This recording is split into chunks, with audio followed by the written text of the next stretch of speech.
Assalamualaikum warahmatullahi wabarakatuh.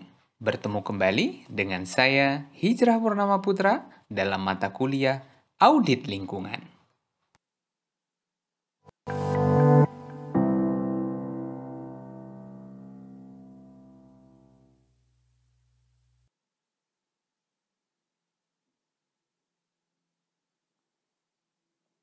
Pada video yang ketiga, dalam pertemuan yang ke-9 tentang audit limbah B3, kita akan belajar tentang pengolahan limbah B3. Pengolahan limbah B3 ini terkait dengan beberapa regulasi pastinya. Regulasi yang pertama adalah peraturan pemerintah nomor 101 tahun 2014 yang juga tadi sebagian besar secara umumnya kita sudah bahas pada video yang kedua. Pada bagian ini kita akan mencoba melihat satu persatu dari regulasi yang dimaksud tersebut. Misalnya adalah pasal 1 angka 11 ya. Pengolahan limbah B3 adalah kegiatan yang meliputi pengurangan, penyimpanan, pengumpulan, pengangkutan, pemanfaatan, pengolahan, dan atau kegiatan dari penimbunan. Jadi bagian dari audit tidak terlepas dari 1, 2, 3, 4, 5, 6, atau 7 kegiatan ini. Namun 7 kegiatan ini memang tidak semua lokasi memiliki keseluruhan kegiatan.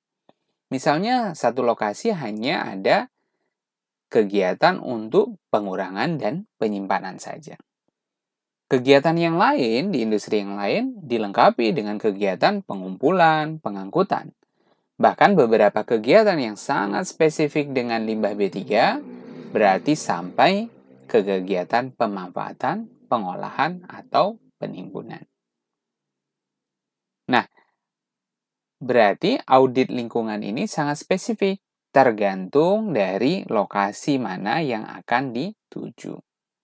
Selanjutnya adalah beberapa ketentuan-ketentuan tentang penetapan dari limbah B3 dan kegiatan-kegiatan yang lain yang diperbolehkan misalnya dalam pasal 74 dalam hal setiap orang yang menghasilkan limbah B3 tidak mampu melakukan sendiri pemanfaatan limbah B3 karena pembiayaan, waktu, tenaga, atau proses perizinan yang harus dimiliki, maka pemanfaat limbah B3 diserahkan kepada pemanfaat limbah B3.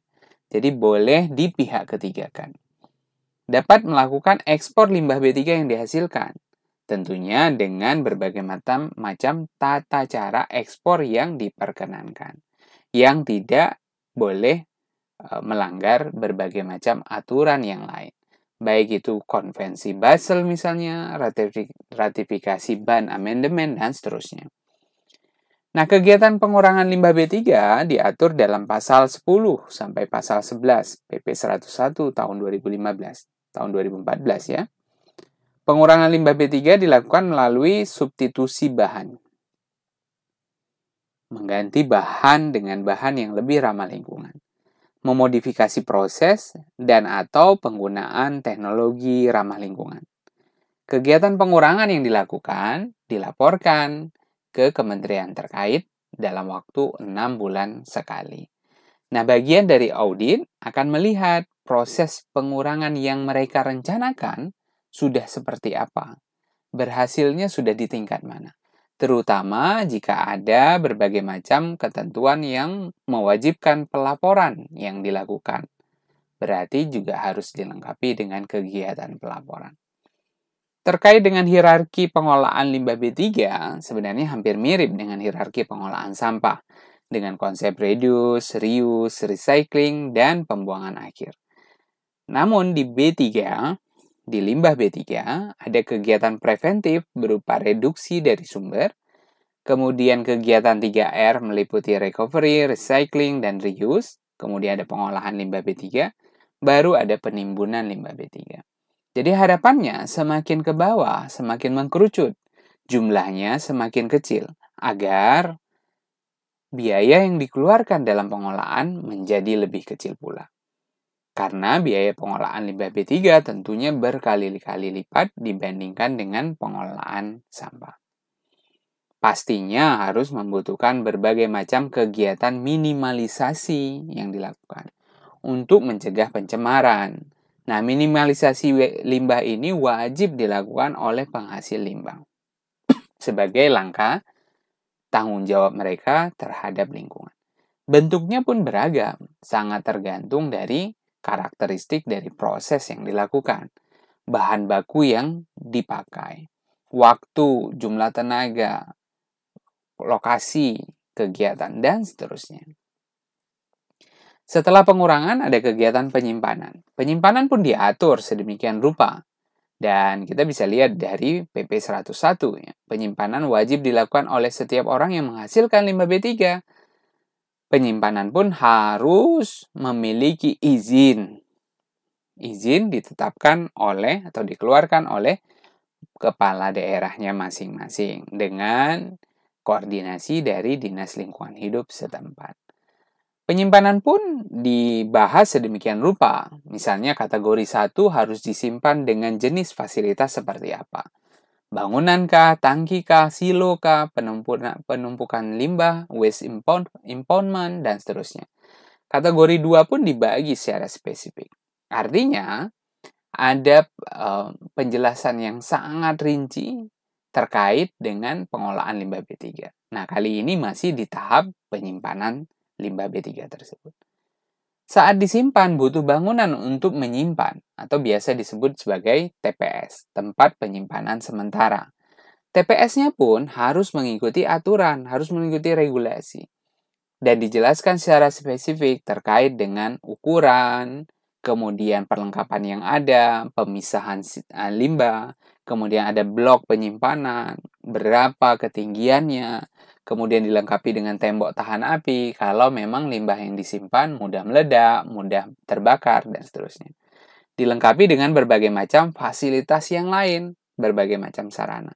Ini dibahas oleh regulasi supaya dapat ditaati. Nah, tugasnya auditor adalah melihat ketaatan atau ketidaktaatan dari auditi yang diaudit. Nah, terkait dengan waktu pun, selain tadi ya, ada tempat penyimpanan, ada fasilitas, dan ternyata waktu pun diatur.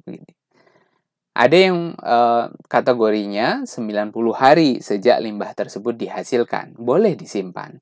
Dengan catatan limbah B3 yang dihasilkan sebanyak 50 kg per hari atau lebih. Boleh disimpan selama 90 hari.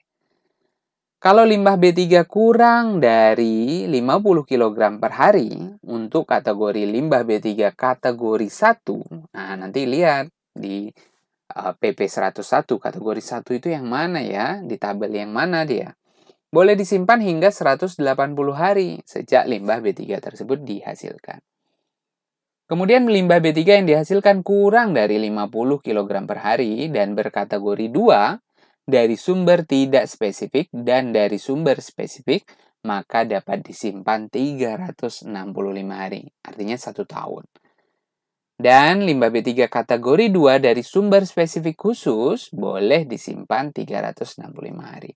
Nah, ini memang merubah regulasi yang lama, yang dulunya hanya 90 hari saja. Tapi dibuat sekarang dengan klasifikasi agar semua pihak dapat menjalankannya dengan baik. Dan tentunya untuk menghemat biaya pengolahan limbah. Jadi boleh disimpan. Karena apa?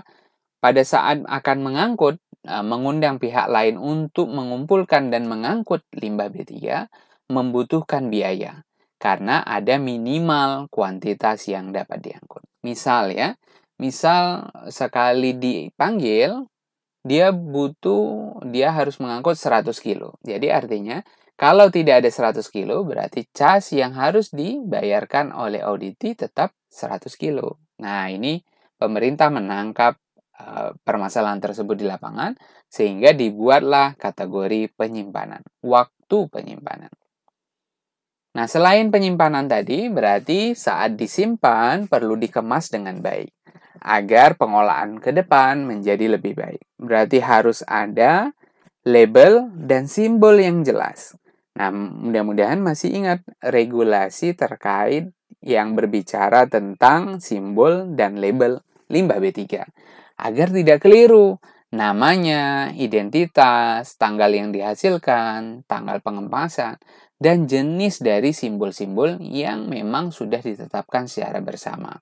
Ukurannya, warnanya, kemudian gambar yang ada, kemudian ditempel di kemasan yang mana, ditempel di alat pengangkut yang mana, dan seterusnya. Ini diatur oleh Permen LH nomor 14 tahun 2013 tentang simbol dan label limbah B3 yang mengganti peraturan sebelumnya, Keputusan Kepala Bapedal tahun 1995.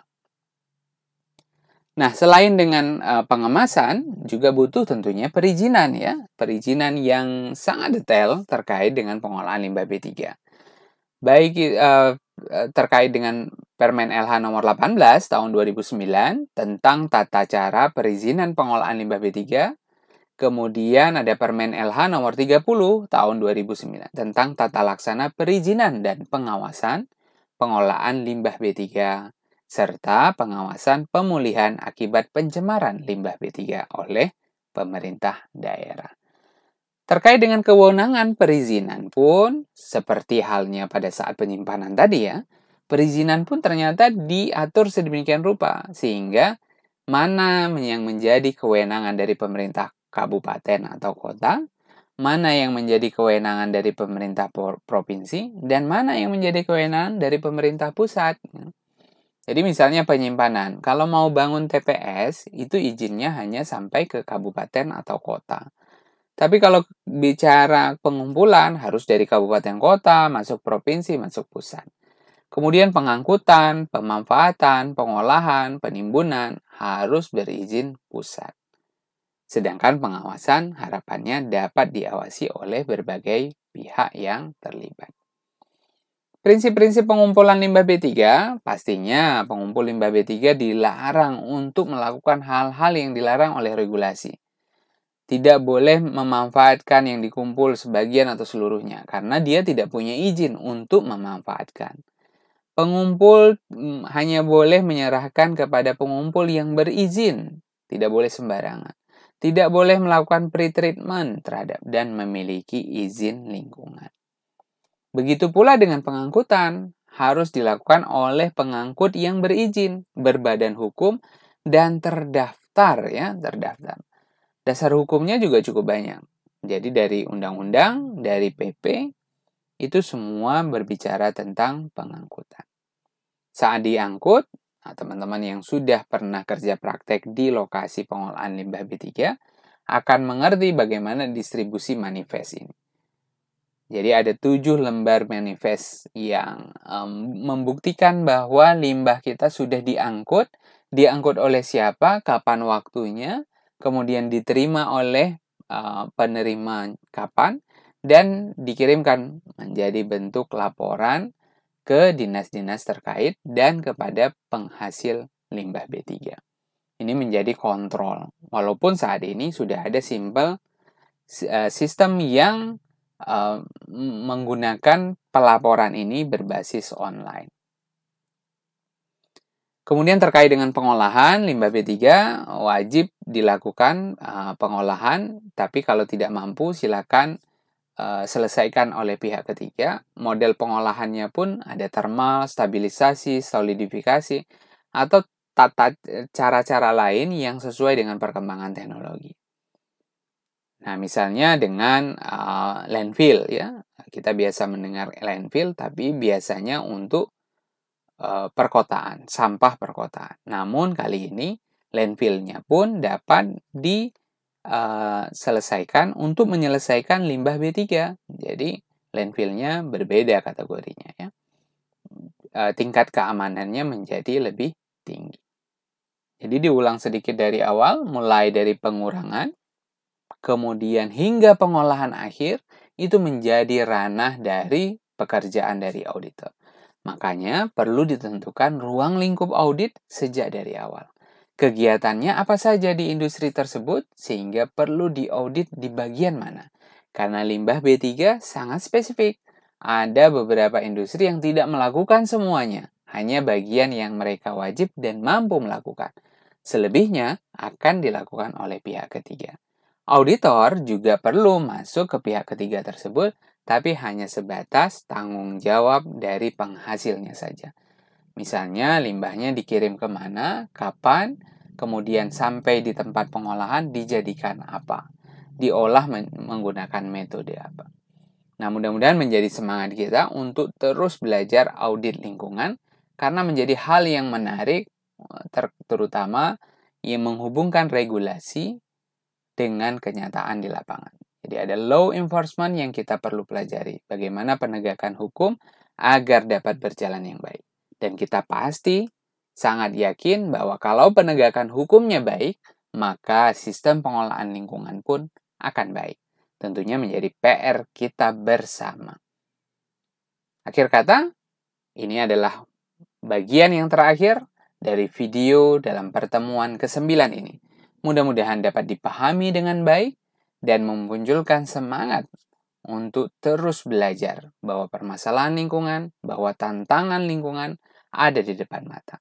Sampai berjumpa kembali pada pertemuan berikutnya. Mohon maaf jika banyak kekurangan. Assalamualaikum warahmatullahi wabarakatuh.